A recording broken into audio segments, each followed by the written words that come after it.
2. Juger les crimes nazis après Nuremberg. A. Les procès en Allemagne. La dénazification est décidée lors de la conférence de Potsdam, en août 1945. Le Conseil de contrôle interallié, censé la superviser, laisse en réalité une grande autonomie aux Alliés dans leurs zones d'occupation respectives pour poursuivre, juger et condamner. Après les procès de Nuremberg, des procès militaires sont organisés dans les 4 zones d'occupation américaines, britanniques, françaises et soviétiques contre des criminels de guerre, gardiens et commandants des camps de concentration, responsables de crimes contre les Juifs ou de persécutions contre des populations incluses dans les zones occupées par les Alliés. Près de 5000 personnes sont jugées, 794 sont condamnées à mort et 486 exécutées. Les débuts de la guerre froide compliquent le travail des cours de justice. Les prisonniers des camps d'internement, 300 000 nazis ayant appartenu au Parti national-socialiste des travailleurs allemands, à la SS et à la Gestapo, sont amnistiés en 1947 dans les zones occidentales, l'année suivante dans la zone soviétique. Durant cette période, les tribunaux allemands prennent en charge les crimes commis par des Allemands contre des Allemands. 5 528 personnes sont jugées dans les zones occidentales, 12 500 dans la zone soviétique. Après la création de la République fédérale d'Allemagne, la RFA, en 1949, d'autres procès sont intentés. 6 500 personnes sont condamnées. Les années 50 sont marquées en RFA par la volonté de « laisser le passé au passé », selon la formule du chancelier Adenauer. En 1958, le procès d'Ulm, où comparaissent 10 membres d'Einsatzgruppen, responsables de la Shoah par balles à l'Est, met en lumière l'impunité dont de nombreux criminels ont pu bénéficier. La même année est créé le Centre national d'enquête sur les crimes de guerre nazis à Ludwigsburg, RFA, à l'origine d'un grand nombre d'enquêtes et de procès à partir des années 1960. Les procès de Francfort-sur-le-Main, de 1963 à 1965, qui jugent 22 anciens surveillants d'Auschwitz, connaissent un grand retentissement. Si les verdicts sont cléments, 6 condamnations à perpétuité, 3 acquittements, ces procès s'emploient à mettre au jour les processus qui ont rendu possible la mobilisation des masses et l'acceptation de ces crimes sous le nazisme.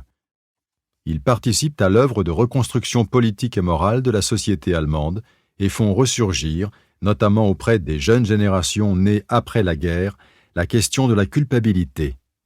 Le terme Vergangenheitsbewältigung, ou travail de mémoire, apparaît alors pour désigner le devoir moral qu'a tout pays démocratique d'assumer son passé plutôt que de le mettre à distance. B.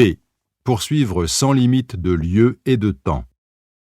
La jurisprudence de Nuremberg est appliquée par les tribunaux nationaux dans plus de 10 pays. En Europe de l'Est, la Pologne, la Tchécoslovaquie, la Hongrie, la Roumanie jugent des milliers de prévenus.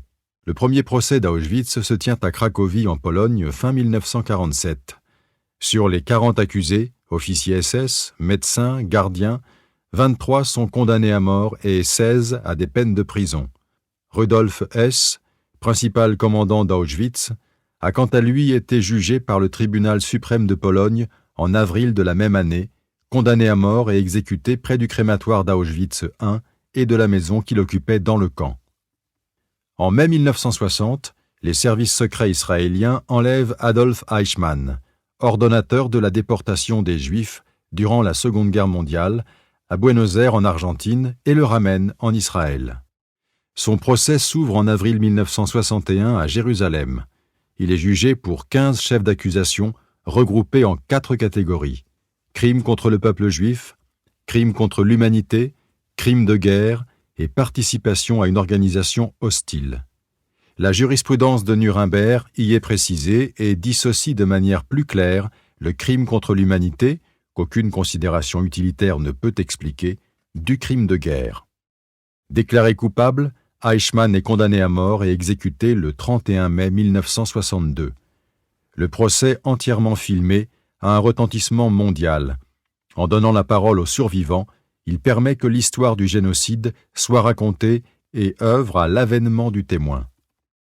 La traque des anciens criminels nazis, menée notamment en France par les époux Klarsfeld, permettent en 1983 l'arrestation en Bolivie de Klaus Barbie, 1913-1991, et son extradition en France, où il est poursuivi pour 3 rafles de juifs, dont celle des 44 enfants d'Isieux, le 6 avril 1944, acte de torture et de déportation. Pour la première fois se tient en France un procès pour crime contre l'humanité en 1987. Reconnu coupable, Klaus Barbie est condamné à la prison à perpétuité. De nombreux criminels nazis ont échappé à la justice et sont morts sans avoir été inquiétés. Si les multiples procès, 1988 en Israël, 2001 aux États-Unis, 2009 en Allemagne, de John Demjanjuk, 1920-2012, gardien ukrainien du camp de Treblinka et Sobibor, soulignent les difficultés de juger 60 ans après les faits, ils sont l'occasion d'approfondir les connaissances des mécanismes du génocide.